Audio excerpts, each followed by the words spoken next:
Welcome to Level Up at Lunch. I'm your host, Larry Page, and you already know I've started the party before you got here. Each and every Wednesday at 12 noon, we're going to take living to the next level. As a matter of fact, if we can't live it, we won't talk about it.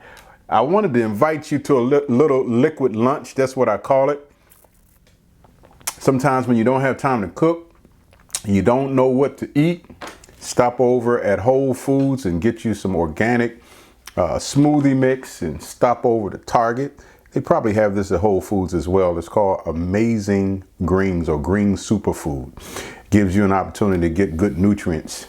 And that's exactly what we're going to give you today at lunch. We want to stop by this topic. It's called family business. That's what's on the menu. I was reading an article recently about a group of black families. 19 black families purchased 97 acres of land to build a safe space for black families. The cooperative will be called Freedom. First of all, that's amazing. But it's bigger than race for me. The brilliance is in the word cooperative or cooperation because it's very similar to corporation. And you want to know why this is newsworthy? Because cooperation in our community is not very common. As a matter of fact, I want to throw a question out there right now. I want you to hit the chat room. Let me know, is it me or is there a popular sentiment that it's really hard doing business with your family, or it's really hard doing business in the African American community? First of all, I don't want to assume it's true. I'm asking you to tell me what's been your experience. I would love to hear your thoughts, because my experience has been that there's a stigma that in our community, there is a get over mentality, or there is poor customer service but great food, or families act like they're doing you a favor, that you may get some good food, but there's poor professionalism. As a matter of fact, we will drive clear into another county or another city to avoid buying vehicles in our own backyard. Why? Because there's an impression that you're going to get better value and a better quality if you go outside of us. As a matter of fact, why don't we have grocery stores like Whole Foods that's really close by? We got one, I believe, over in the College Park area, but that's as close as they've been willing to get. And the numbers seem to suggest that there is an issue with doing business with us. I came across an article. The website is called moneymaven.io. The article was written by Nicole Kenny, and she's talking about the leakage, the massive leakage of money out of our communities. Currently, a dollar circulates in the Asian community for 1 month. In Jewish communities, it's about 20 days. In white communities, it's 17 days. Drum roll, please. How long does it take for a black dollar to circulate in our community? 6 hours. African American buying power is at 1.1 trillion, and yet only 2 cents out of every dollar of African American money gets spent in our own community. 2 cents on the dollar in this country gets spent in our own community. Can we take a breather? Think about it. As a matter of fact, I had a conversation with a good brother of mine by the name of Kenny Joyner.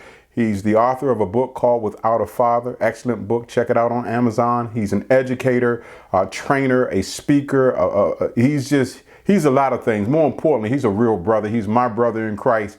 He said something that stuck with me. He said, Paige, it all boils down to accountability.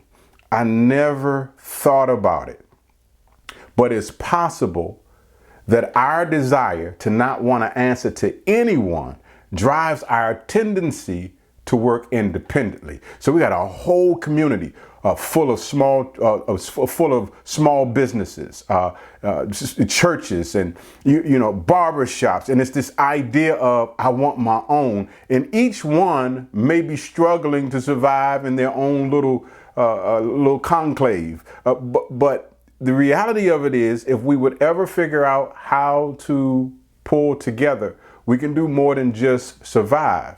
we can thrive. But the key is we have to learn how to trust each other. And here's the root. Authority or answering to someone is rooted in the family. The absence of a father or an emotionally dysfunctional family may have a far greater impact than any of us ever realized, because it's the family. That's where we learn order and structure and how to cooperate. It's the family. So we have a little bit of a history that makes it a lot more difficult for us to overcome. And what I mean by history, think about it. The police, pastors, fathers, the judge, the house Negro, the field Negro. We have all of these issues. And if the truth be told, I wonder what happens when historical figures of authority fail us. What happens whether the system is spiritual, political, or familial? If the system fails, the logical response is to protect ourselves from ever being vulnerable again. Here's another question. I want you to talk to me in the chat room. Could the distrust for authority also be a hidden source of poverty? If the power is in cooperation, incorporation, like my little fingers here, each finger, if I open hand smack you, can hurt you.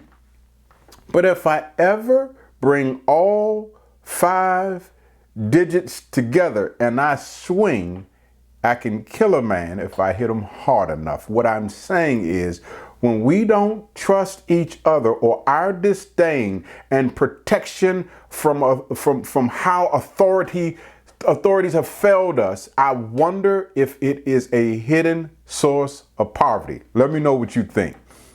This leads me to a series taught by our pastor, Keith Battles, the senior pastor of Zion Church with 5 locations. I'm excited about a series he just taught called Cash Apps. He was doing an exposition of wealth out of 2 Kings chapter 4. And matter of fact, let me pause. Do yourself a favor, go on over here to our website and check out the Cash App series. Watch it multiple times. It's a game changer. 2 Kings chapter 4 is about a single mom with 2 sons and a lot of debt. Her husband died and left her with nothing except some oil. So her spiritual leader, a prophet by the name of Elijah, told her get lots of empty bottles from her neighbors, and she sent her sons to collect the bottles. She got into the oil business, and they were able to make a living. She was working with nothing, but went into business and made a living out of what she had. I want to highlight a question not only raised in the text, but also emphasized by Pastor Battle. He said, what's in your house? This is where I just want to challenge us. I want to help us and help me get over the stigma about doing business amongst us, amongst our family, and in our community, because I did the same thing with this passage in 2 Kings that I do in my own home. She had more than a little oil. As a matter of fact, when you look at it closely, it's easy to overlook 3 incredibly rich resources. Number 1, she trusted the word of her spiritual leader. Number 2, she had the available hands of her sons. And number 3, she had empty vessels in her community. One of the greatest or most underappreciated resources in our homes can be our own family. It's easy to overlook the power of human capital. Have y'all ever watched Shark Tank? Like, people show up with an idea that others invest in. I'm just trying to encourage you that the real currency is relationships, it's people. We may have leadership, but if we don't trust their direction enough to follow it, does us no good. We may have sons and daughters right in our own home, but we can't get past their behavior. We may have a community, but we can't get over the label that they're ghetto, or we just don't want to do business with them because they're shady. We overlook our wealth, and that's because of how it looks. I want to give you an example of what I mean. Check this out. This gentleman's name is Derrick Grace Two. But in a nutshell, in-home banking is us basically assessing the systems, all the monetary systems, from insurance to loan systems. Okay, I'm gonna play. I promise I'll keep playing. Were you like me when I first came across this video? It was a mental countdown: 5, 4, 3, 2, 1, and I was just about to click it off because of how he looks. But I want you to listen a little closely. Because when we paying these outside entities and doing business with them, that money rarely trickles back down to our communities of people that look like us, period. So that was the whole concept, bro. Just studying these structures and then figuring out how we could literally emulate the blueprint, but we gonna maintain our integrity within that and not screw one another over on the back end. So when do we get to a point where, like, obviously you said it dead on, like there's trust issues. When do we get to a point where we can have these structured systems and people trusting each other and building off of each other? Bro, because look, people always say that to me, right? They be like, man, family be the first ones. And I'm like, sometimes that's true, but that's why we structure these business deals with paperwork. That's why we got to understand the verbiage. We got to understand the importance of black and white. I don't want to encourage anybody to have to sue their little brother, but if that's what you have to do to maintain some legitimacy with your business deals, and that's what you do, because that's what these entities do. So the crazy thing to me, bro, is people with that traditionalism, they rather just continuously get screwed over for another 80 years than to break bread with their brother, thinking that he may potentially screw them over. Like, bro, like, for the life of me, bro, I never understand how people fall out with their cousin for $20 that went missing at 25, but you'll do business with a bank until you 85, and you have no issue with them slapping you over the head, gambling your money on Wall Street, and you feel me, and they give you 1% on your bread over the course of 6 months. We will forgive the banker, but keep our family in prison. And I don't want you to miss this, that oftentimes we allow the tattoos to blind us from the real talent. Sometimes we got to look at what's happening in our homes and say, listen, let me get past the pants sagging. Let me get past some of the behavior. I want to give you a verse that really points this out. John chapter 7, verse 24 says it this way: don't judge by appearances, make right judgments. In other words, don't make a judgment that's incomplete. Don't make judgments that supports a preconceived bias. Like, look below the surface and really get to see not just the bad, but also the good. Here's your little, this is your lunch. This is your lunch break. We're going to take a lunch break. See the talent through the tattoos. He has tattoos all over his face, but when you listen to Derrick, he is absolutely brilliant. By the way, he's making of thousands of dollars each week, and his whole model is in-home banking. He's employed his family. He's in his 30s. He's written a book, created a board game. So even the gold on his neck, he said, was by design, because gold doesn't depreciate the same way jewelry does when you add a bunch of diamonds into it. He says that the pure gold is worth more money. The boy is brilliant. You check it out when you get a chance. I'll put the link down in the chat room. But listen, here's what I want you to understand. I'm going to say it one more time. See talent through the tattoos. Why? Because, you see, we will look at our kids and we will say, I can't see anything good. They smoking, they cutting up, they cussing, they fussing, they ain't in church. You know how we do, we nitpick. But the executives outside of the community will take the same tatted up man, the same sagging pants, get Cardi B and Meg Thee Stallion off the dance stage, and they'll say, I'll take your poor English, because despite everything you've gone through, I see talent in you, and I'm willing to put my money where my mouth is. I'm going to give you millions because I value you just the way you are. I hope you catch what I'm saying. Don't miss this. I'm not condoning what people do. That's not my point. I'm simply saying don't dismiss someone's value because you're trying to fix them before you appreciate them. Who are you trying to fix that only needs your admiration? Who's in your home right now that you just simply need to say, listen, don't try to fix anything. Side note, isn't that what Jesus did for you and I? Anyway, I'm back. Let me just love you and let you know that who you are means a lot to me.